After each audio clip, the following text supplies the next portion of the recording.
ये कहानी है रामपुर गांव के चरवाहे गोपी की। वो बहुत ही ईमानदार और हमदर्द इंसान था। गोपी के पास कोई जमीन या जायदाद नहीं थी, लेकिन वो इसी हाल में खुश था। जब उसकी गाय चारा खा रही होती, तो वो दरख्त के नीचे बैठकर बांसुरी बजाया करता। उसकी धुनें बहुत ही महसूर कुन थी। उसी दरख्त पर दो भूतियों का बसेरा था।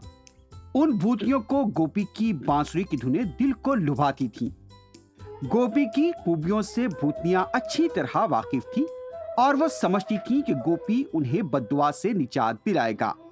एक दिन गोपी दरख्त के नीचे बैठकर बांसुरी बजा रहा था। अचानक भूतियां उतरी। गोपी, ये सुनकर गोपी डरा नहीं। उसने पूछा, तुम लोग कौन हो? यहाँ क्यों आई हो? गोपी की बात सुनकर भूतनी ने कहा, हम भूत हैं। एक संत ने हमें बद्दुआ दी है। तुम हमें आजाद कर सकते हो। ये सुनकर गोपी उलझन में पड़ गया और उसने पूछा, मैं कैसे तुम्हारी मदद कर सकता हूँ? मैं ठहरा इंसान और तुम लोग भूत। ये सुनकर भूतनी ने कहा, सिर्फ एक जुर्रतमंद और ईमानदार शख्स हमें इस बद्दुआ से निजात दिला सकता है। हमें पता है कि जब भी गांव के लोग कोई मुसीबत में पड़ते हैं, हमारे पास खजाना है, वो तुम्हें दिखाते हैं। ये कहकर भूतनी ने दरख्त के गार में छुपा खजाना निकालकर गोपी को बताया। बेशुमार जेवरात देखकर भी गोपी ने लालच नहीं दिखाया। खजाना दिखाने के बाद भूतनी ने कहा, तुम्हारे जैसा शख्स इस खजाने का सही इस्तेमाल कर सकता है। भूतियों की इस पेशकश को सुनकर गोपी कहने लगा, मैं खुद की कमाई को पसंद करता हूँ। मुझे ना तो बीवी है और ना ही बच्चे, लेकिन फिर भी मैं तुम्हारी पेशकश पर गौर करूँगा। अगर ये खजाना गांव की भलाई के लिए काम आता है तो मुझे बहुत खुशी होगी। गोपी का जवाब सुनकर भूतनियाँ कहने लगी, हमें तुम्हारी ईमानदारी, मेहनत और रहमदिली पर पूरा भरोसा है। गोपी, तुम ये खजाना रख लो और हमें बद्दुआ से निजात दिलाओ, और इस भूतिया जिंदगी से हम आजादी चाहते हैं। पास वाली पहाड़ी पर एक शैतान रहता है। उसके पास एक डिब्बा है और डिब्बे में एक सिराही है और उसमें एक मुकद्दस पानी है। तुम्हें उस डिब्बे से वो पानी निकालना होगा, लेकिन डिब्बे की चाबी शैतान के सर के नीचे होगी। गोपी को भूतियों की बात समझ में नहीं आई। उसने पूछा, तो क्या मुझे उस शैतान से बात करना होगा? खजाने का लालच देकर कहीं तुम धोखा तो नहीं दे रही हो? भूतनियों ने उसके शक को दूर करते हुए कहा, गोपी, वो शैतान इंसानों को नहीं मारता। सब उसकी भयानक शक्ल से डर जाते हैं। वो कई सालों से सो रहा है।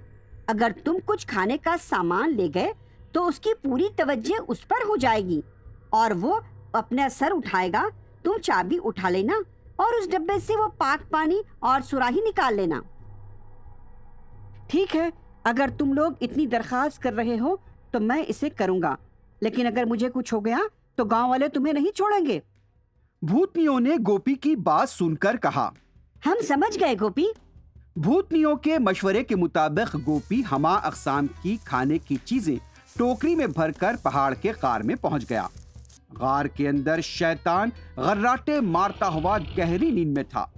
गोपी बहादुरी के साथ शैतान के करीब पहुंचा और लजीज ग़िज़ाई चीजों से भरी टोकरी शैतान के करीब रख दी।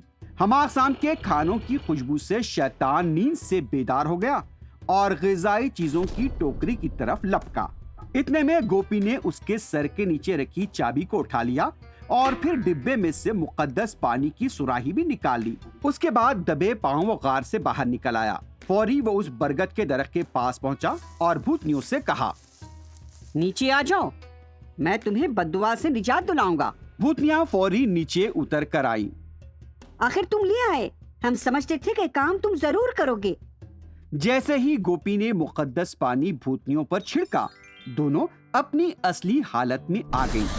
दोनों बहुत ही खूबसूरत नजर आ रही थीं और उन्होंने गोपी से कहा, ये खजाना ले लो और गांव की तरक्की के लिए इसका इस्तेमाल करो। तुमने हमें बचाया है। हम चाहते हैं कि तुम हमसे शादी कर लो। हम तीनों मिलकर बहुत खुश रह सकते हैं। गोपी ने खुशी खुशी दोनों से शादी कर ली और फिर गांव की तरक्की के लिए काम करने लगा।